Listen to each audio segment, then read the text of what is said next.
Law academy സമരത്തിലെ വഴിത്തിരിവാണ് ഭൂമി സംബന്ധിച്ച revenue വകുപ്പിന്റെ അന്വേഷണം.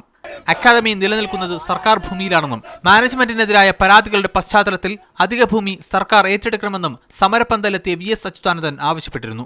ഭൂമി പതിച്ചു നൽകിയത് ആരെന്ന കാര്യത്തിൽ ഇരുമുന്നണികളും പരസ്പരം ആരോപണം ഉന്നയിക്കുന്നതിനിടെയാണ് സെക്രട്ടേറിയറ്റിന് സമീപം പുന്നം റോഡിൽ അക്കാദമി ട്രസ്റ്റിന് നൽകിയ ഭൂമി സ്വകാര്യ റിയൽ എസ്റ്റേറ്റ് ഗ്രൂപ്പുമായി ചേർന്ന് ഫ്ളാറ്റ് നിർമ്മിച്ച് വിൽപ്പന നടത്തിയതിന്റെ രേഖകളും പുറത്തുവന്നത്.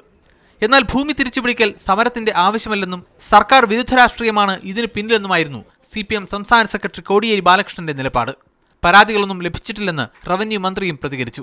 എന്നാൽ ഭൂവിനിയോഗം അന്വേഷിക്കണമെന്നും അധിക ഭൂമിയും അതിലെ വസ്തുവകകളും സർക്കാർ തിരിച്ചുപിടിക്കണമെന്നും സമഗ്രമായ അന്വേഷണം വേണമെന്നും ആവശ്യപ്പെട്ട് VS അച്യുതാനന്ദൻ കത്ത് നൽകിയതോടെ അന്വേഷണം പ്രഖ്യാപിക്കാൻ റവന്യൂ വകുപ്പ് നിർബന്ധിതമാവുകയായിരുന്നു. കത്ത് കണ്ട ഉടനെ റവന്യൂ സെക്രട്ടറിയോട് ഇതുമായി ബന്ധപ്പെട്ട കാര്യങ്ങൾ അന്വേഷിച്ച് വിശദമായ റിപ്പോർട്ട് സമർപ്പിക്കണമെന്നാണ്. സമയപരിധി നിശ്ചയിച്ചിട്ടില്ല, പക്ഷേ വളരെ പെട്ടെന്ന് തന്നെ ലഭിക്കും.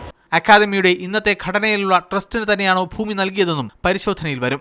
സമരമുഖത്തുള്ള CPI വിദ്യാർത്ഥി സംഘടന AISFന്റെയും ഭൂമി നൽകിയതിൽ തെറ്റുപറ്റിയിട്ടുണ്ടെങ്കിൽ തിരുത്തണമെന്ന CPI നേതൃത്വത്തിന്റെ നിലപാടും അന്വേഷണം പ്രഖ്യാപിക്കുന്നതിന് വഴിയൊരുക്കി. J. മുഹാജിർ, മീഡിയ 1, തിരുവനന്തപുരം.